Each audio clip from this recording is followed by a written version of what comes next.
আমি এই গলদা চিংড়িগুলোর একটা রিলস শেয়ার করেছিলাম। আর সেই রিলসে অনেক আপুরাই কমেন্ট করেছেন যে, "এরে মা! এই মাছটা কখনো দেখেনি, কি খ্যাত!"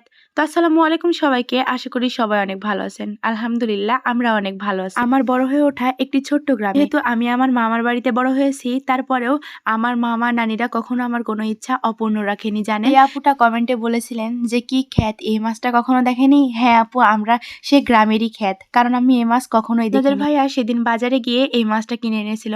সে আমাকে এনে বলে, "দেখো কি এনেছি।" আমি তো খুলেই দেখি এটা হচ্ছে গলদা চিংড়ি। কারণ আমি ভিডিওতে দেখেছি, অনেকের ভিডিওতে অনেকে এই গলদা চিংড়িটা রান্না করে। আমার অনেক ইচ্ছে ছিল এই গলদা চিংড়িটা একদিন রান্না করে খাবো। আমি সাথে সাথে বসে যাই মাছ কোটার জন্য। আর আমি তো এই মাছ কখনো কুটিনি, তাই জন্য জানতামও না। ইউটিউবে ভিডিও দেখে আমি সেখান থেকে শিখে আমি বসে যাই মাছ কাটতে। এই তো দেখেন আমি মাছগুলো কেটে নিয়েছি। যেহেতু আজকে আমি প্রথম এই মাছটা কাটলাম, সেহেতু আমার ভুল হতেই পারে। মাছ কাটাতে যদি আমার কোনো ভুল হয়ে থাকে তাহলে অবশ্যই কমেন্টে